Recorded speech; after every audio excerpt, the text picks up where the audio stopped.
लगता है सिंधिया समर्थक बीजेपी नेता इमरती देवी और विवादों का चोरी दामन का साथ है। ग्वालियर में एक जनसभा में एक बार फिर इमरती देवी अपनी ही सरकार को असहज करती हुई नजर आई। उन्होंने कहा कि मैंने महाराज साहब और मुख्यमंत्री जी से कहा कि एक बात सुन लो, झूठे नारियल मत फोड़ना। इमरती देवी झूठ पसंद नहीं करती, जो भी नारियल फोड़े वो सच फोड़ना। जी हां, हालांकि इसके साथ ही उन्होंने कहा कि सीएम ने जो भी भूमि पूजन किए हैं उनके काम शुरू हो गए हैं, बांध, अस्पताल, सड़क सब बन रहे हैं। और इसके साथ ही इमरती देवी यहां जाति के नाम पर वोट मांगती हुई भी नजर आई। जनसभा में उन्होंने कहा कि पंडित जी, रावत जी और गुर्जर हमारे लिए पूरी ताकत लगाते हैं। और इसके साथ ही उन्होंने कहा कि तुम लोग कहोगे कि हमारी बिरादरी की मंत्री हैं, कहीं भी मध्य प्रदेश के कोने में खड़े हो जाओगे और ये कह दोगे कि हम डबरा के हैं और जाटव हैं, तो कोई तुम्हारी गली नहीं रोक सकता। लोग कहेंगे कि जाटव मंत्री है, वहां की छोड़ दो, जाने दो, काहे को आफत मोल ले।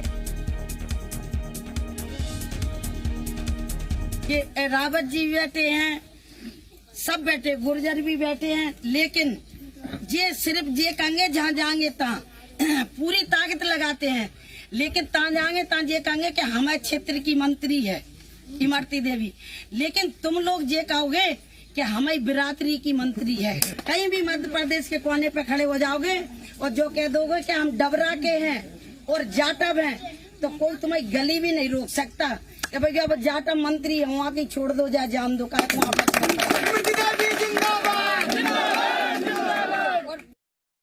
हमें दिए हैं उनने और हमारे काम भी चालू हो गए। और उनसे कही थी कि हमारा साहब और मुख्यमंत्री जी एक बात सुन लो, झूठे नारियल मत फोड़ देना।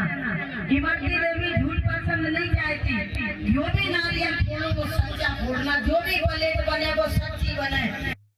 इमरती देवी झूठ पसंद नहीं करती, ये आप सुन सकते हैं वीडियो में। और कहीं ना कहीं सीधे उन्होंने अपनी सरकार को असहज कर दिया, क्योंकि इसके बाद हालांकि सफाई नहीं आई है, लेकिन कांग्रेस लगातार अब निशाना साधेगी, क्योंकि एक मुद्दा, बड़ा मुद्दा बैठे बिठाए इमरती देवी ने एक बार फिर दे दिया है। ये दो वीडियो वायरल हो रहे हैं।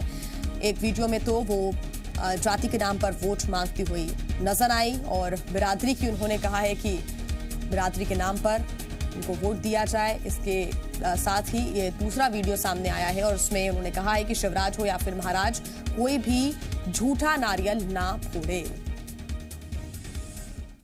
महिला बाल विकास मंत्री इमरती देवी के अपने विधानसभा क्षेत्र में जातिगत आधार पर वोट मांगने के वायरल वीडियो पर अब कांग्रेस ने पलटवार किया है। कांग्रेस ने इमरती देवी पर आदर्श आचार संहिता के उल्लंघन का एक बार फिर आरोप लगाया है और चुनाव आयोग से कार्रवाई करने की बात कही है। बीजेपी अपनी मंत्री के बचाव में उतर आई है। बीजेपी के जिला अध्यक्ष कमल बाकीजवानी ने दावा किया है, कहा है कि इमरती देवी ग्रामीण परिवेश की महिला है, उनका उद्देश्य किसी धर्म विशेष के आधार पर वोट लेने का नहीं था।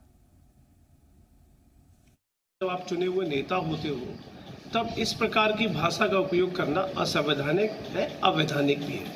आप जातिगत किसी प्रकार की टिप्पणी नहीं कर सकते, जातिगत वोट नहीं मांग सकते। मुझे लगता है कि इसमें इलेक्शन कमीशन को संज्ञान लेना चाहिए और तुरंत प्रभाव से उनको नोटिस देना चाहिए। और ये बार बार पुनरावृत्ति कर रहे हैं, मुझे लगता है कि इनके खिलाफ कुछ सख्त कार्रवाई करनी चाहिए इसी को, जिससे कि उदाहरण स्थापित हो।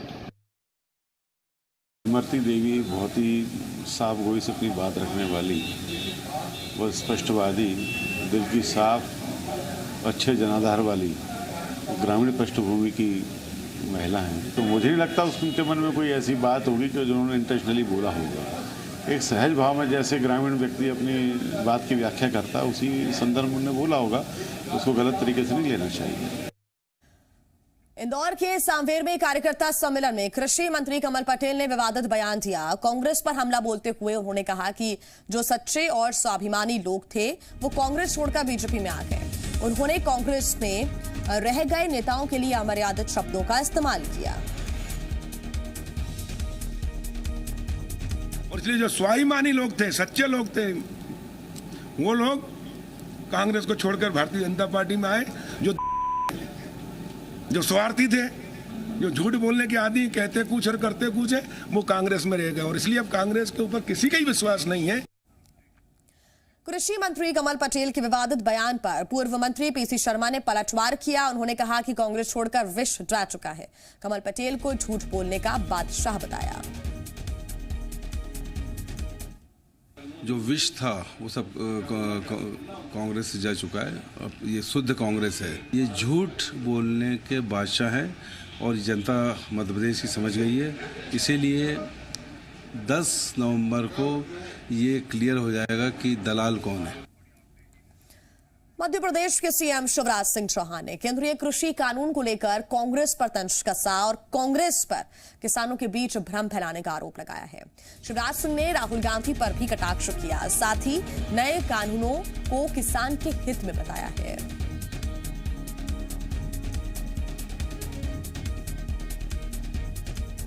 ना नोमन तेल होगा, ना राधा नाचेगी। कृषि बिल नहीं, कृषि बिल नहीं, काय को भ्रम फैला रहे हो। एक तरफ राहुल गांधी ट्रैक्टर पर सोफा लगा के घूम रहे हैं, खेती जाने नहीं, किसानी जाने नहीं, पता नहीं प्याज जमीन के ऊपर होता है कि नीचे होता है। ये तीनों कृषि बिल किसान के हित में है, किसानों की आय दुगनी करने के लिए। नए कृषि कानून पर कमलनाथ के बयान पर बीजेपी हमलावर हो गई है। कमलनाथ ने कहा था कि कांग्रेस सरकार में आने पर नया कृषि कानून लागू नहीं करेगी। विश्वास सारंग ने कहा कि सीएम रहते हुए कानून की ड्राफ्ट कमेटी में कमलनाथ ने विरोध नहीं किया था। विश्वास सारंग ने कहा कि ना तो कांग्रेस की सरकार बनेगी और ना ही कमलनाथ सीएम। विश्वास सारंग ने कहा कि रिजल्ट घोषित होने के बाद 10-11 नवंबर कमलनाथ दिल्ली लौट जाएंगे। कमलनाथ जी ने केंद्रीय मंत्री रहते हुए डॉक्यूमेंटेड है कि उन्होंने कॉन्ट्रैक्ट फार्मिंग की वकालत की थी। उन्होंने जब वो मध्य प्रदेश में सरकार में थे तो उन्होंने कमोडिटी जो गुड्स हैं उसको लेकर भी कहा था कि इसकी ज़रूरत नहीं है, जो कि कृषि कानून का एक हिस्सा है, जो इसका आज वो विरोध कर रहे हैं। मुरैना पहुंचे बीजेपी के राष्ट्रीय उपाध्यक्ष प्रभात झा ने पूर्व सीएम कमलनाथ को चैलेंज किया है। प्रभात झा ने कहा कि मेरी चुनौती है कि कमलनाथ मध्य प्रदेश के 28 सीटों में किसी भी एक सीट पर कांग्रेस की पक्की जीत की घोषणा कर दें। प्रभात झा मुरैना में कार्यकर्ताओं से मुलाकात करने के लिए पहुंचे थे।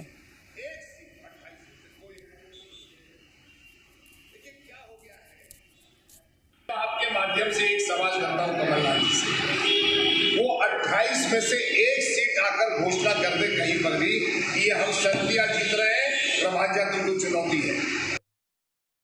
मध्य प्रदेश कांग्रेस ने एक बार फिर राज्यसभा सांसद ज्योतिरादित्य सिंधिया के खिलाफ मोर्चा खोला है। कांग्रेस ने इस बार सिंधिया पर इन्वेंट्री में दर्ज कुत्ते की समाधि की जमीन को बेचने का आरोप लगाया। कांग्रेस नेता के मिश्रा और प्रदेश उपाध्यक्ष मुरारी लाल दुबे ने मीडिया के सामने संबंधित दस्तावेज पेश करते हुए बेशकीमती जमीन को अधिकारियों से साठ-गांठ कर फर्जी दस्तावेजों के जरिए बेचने का आरोप लगाया है। जानकारी के मुताबिक ये जमीन शारदा विहार इलाके में है।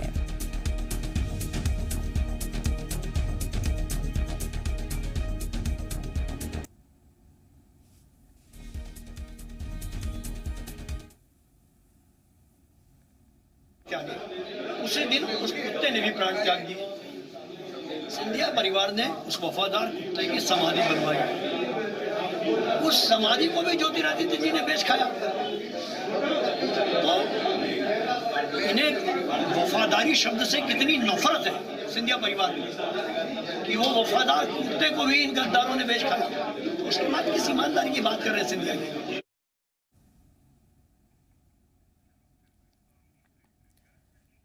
झाबुआ विधायक कांतिलाल भूरिया और अलीराजपुर जिले की चौबट विधानसभा से विधायक कलावती भूरिया ने जिला मुख्यालय स्थित एफसीआई के वेयर हाउस पहुंचे और इस दौरान गोदाम में रखे अनाज की गुणवत्ता को देख दोनों विधायकों ने नाराजगी जाहिर की और जिम्मेदारों से अनाज का वितरण न किए जाने को कहा है। इतना ही नहीं, अनाज से भरे ट्रकों में लदा अनाज लौटाने के निर्देश अधिकारियों को दिए। विधायकों ने सरकार पर आदिवासियों को खराब अनाज देने का आरोप लगाया है।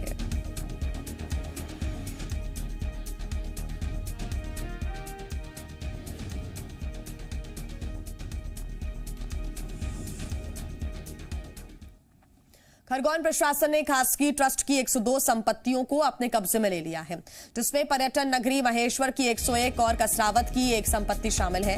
अब इन संपत्तियों पर सरकार का कब्जा होगा। हाईकोर्ट के आदेश के बाद प्रशासन ने ऐतिहासिक किला, राजवाड़ा, प्राचीन मंदिर, नर्मदा घाट, हवा महल समेत 102 संपत्तियों पर कब्जा किया है। आरोप है कि खासगी ट्रस्ट ने संपत्तियों का सही से रखरखाव नहीं किया। कुछ संपत्तियों को कौड़ियों के भाव में बेच दिया गया और कुछ संपत्तियों का व्यावसायिक इस्तेमाल किया जा रहा था। कलेक्टर ने बताया कि सत्यापन किया जाएगा कितनी संपत्तियों को लीज पर लिया गया और कितनी संपत्तियों का व्यवसायिक इस्तेमाल हो रहा है। आपको बता दें कि इंदौर हाईकोर्ट ने आदेश दिया था कि देश भर में खासगी ट्रस्ट की जितनी भी संपत्ति हो उसे सरकार कब्जे में ले। और यहां रुकना होगा एक छोटे से ब्रेक के लिए। मध्य प्रदेश में बड़ी मात्रा में नशीले पदार्थ पकड़े जा रहे हैं। ताजा मामला राजधानी भोपाल का है, जहां डीआरआई की टीम ने कंटेनर से करीब 17.5 क्विंटल गांजा जब्त किया है, जिसकी कीमत करीब 3.5 करोड़ रुपए बताई जा रही है। कंटेनर के ड्राइवर को भी गिरफ्तार कर लिया गया है। कैबिन बनाकर गांजा 788 पैकेट्स में रखा गया था ताकि पता ना चल सके। बताया जा रहा है कि गांजा आंध्र प्रदेश से उत्तर प्रदेश ले जाया जा रहा था।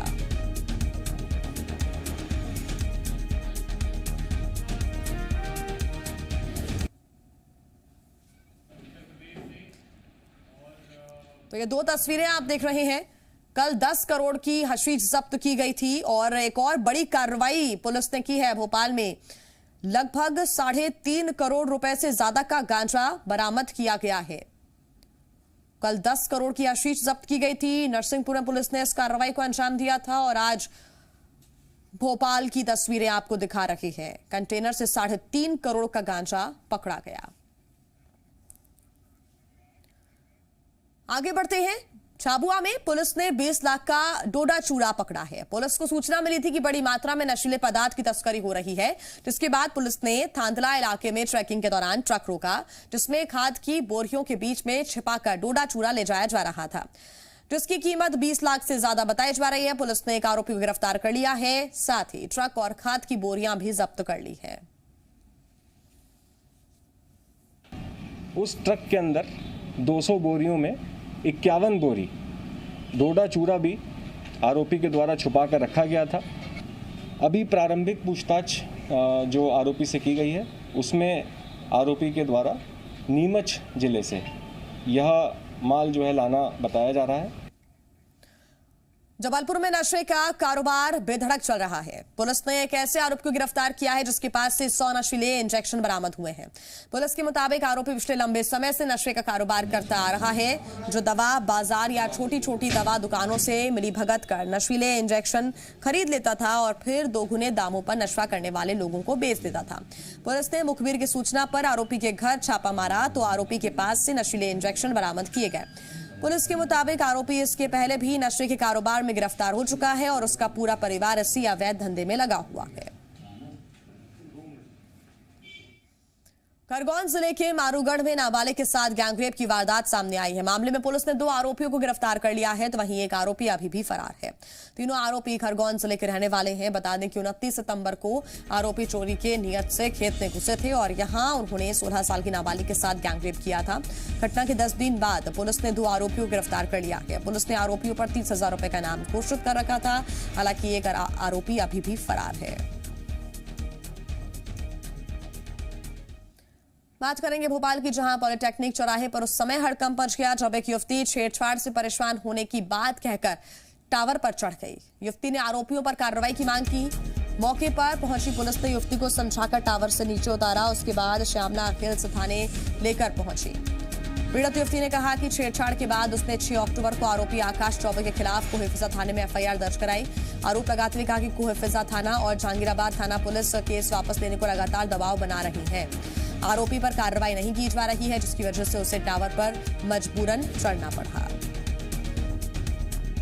दर्ज हो गई मगर मुजरिम पकड़ा नहीं गया है। वो बार हम पे प्रेशर कर रहा है। मेरे घर आ रही है पुलिस और वो जो जमाल खान है उसके घर भी आ रही है। जो मुजरिम है उसको पकड़ा नहीं जा रहा और हम पे प्रेशर बनाया जा रहा है।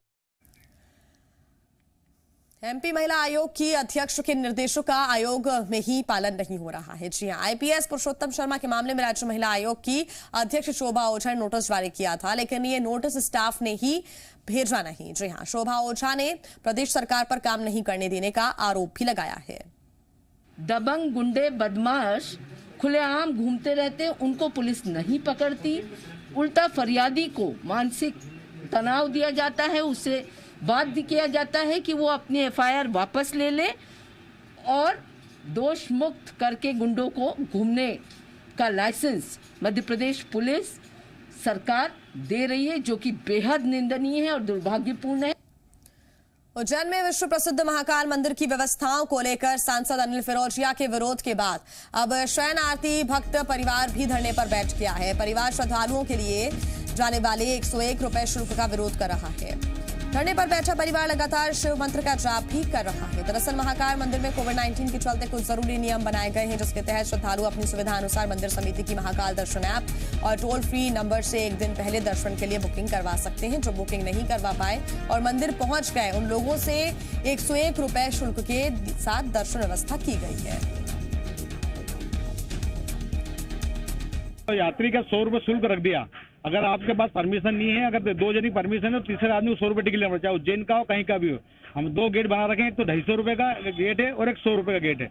आम पब्लिक यहाँ दर्शन नहीं कर पा रही है। हमारा विरोध है कि भैया ये 100 रुपए शुल्क बंद करें।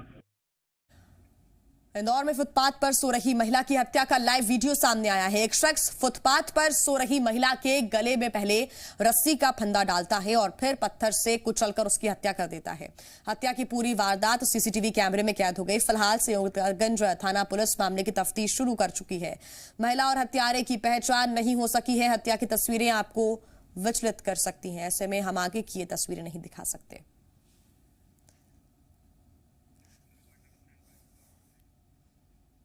और